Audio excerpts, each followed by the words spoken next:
ఈరోజు NGOs colony rose గార్డెన్లో నిర్వహించిన ఆత్మీయ సమ్మేళనంలో బీఆర్ఎస్ అభ్యర్థి దాసే వినయ్ భాస్కర్ మాట్లాడుతూ ఎన్ని పార్టీలు వచ్చినా ఒక బాధ్యత ఉన్న ప్రజాప్రతినిధిగా ప్రతినిత్యం ఏ సమస్య ఉన్నా ప్రజల వెంట నిలబడిన తనని ఈసారి కూడా పశ్చిమ నియోజకవర్గం ఎమ్మెల్యేగా గతంలో కంటే అత్యధిక మెజారిటీ ఓట్లతో ప్రజలు తనని గెలిపిస్తారని, రాబోయేది కేసీఆర్ ప్రభుత్వమే అని ధీమా వ్యక్తం చేశారు బీఆర్ఎస్ అభ్యర్థి దాసే వినయ్ భాస్కర్.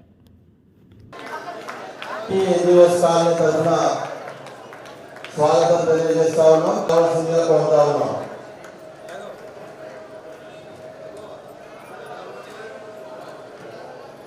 అందరూ కూడా వచ్చేసి ఎవరి సీట్లలో వారు కూర్చోవాల్సిందిగా కోరుతా ఉన్నాం.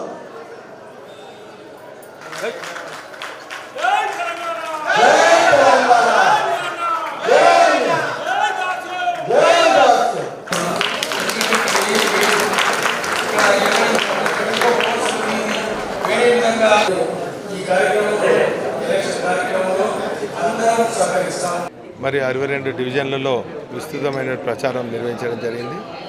మరి ఈ 2 డివిజన్లలో కూడా ప్రజలందరూ కూడా స్వచ్ఛందంగా ముందుకు వచ్చి గులాబీ జెండాను గెలిపిస్తాం, గులాబీ జెండా అండగా ఉంటాం అని చెప్పి ఇళ్లలో నుంచి పెద్ద ఎత్తున స్వచ్ఛందంగా వచ్చి మా అమ్మలక్కల చెల్లెలందరూ కూడా ఆర్తలు బట్టి ఈరోజు నన్ను దీవించడాన్ని బట్టి చూస్తుంటే కేసీఆర్ గారి పైన, బీఆర్ఎస్ పార్టీ పైన, నా పైన ఎంత నమ్మకం ఉన్నదో మరోసారి స్పష్టమవుతుంది. ఖచ్చితంగా మరోసారి గతంలో కన్నా భారీ మెజార్టీతో గెలవబోతున్నాం. ఇంత ప్రజాదరణ చూసి మరి కాంగ్రెస్ పార్టీ వాళ్ళు మా పైన భౌతిక దాడులు చేసి, గుండాయిజం చేసి, అరాచకం చేసి మరి ఈరోజు హత్య రాజకీయాలు కూడా ప్రవేశపెట్టే పరిస్థితులు ఉన్నారు. ఈరోజు అమలు కాని హామీలతోని, గ్యారెంటీ లేని వారంటీ స్కీమ్లతోని అనేక వాగ్దానాలు చేసినప్పటికీ కూడా ప్రజల్లో వారికి ఆదరణ లేదు.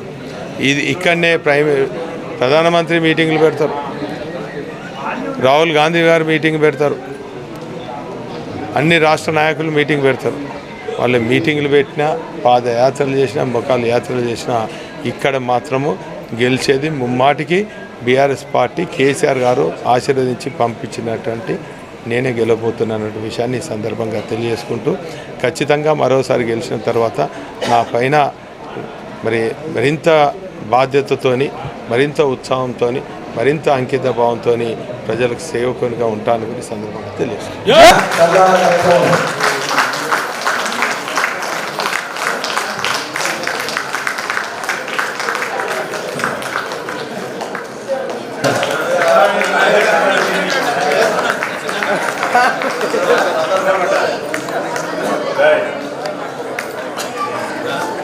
అన్న కొంచెం వెడల్పున్నాను అన్న.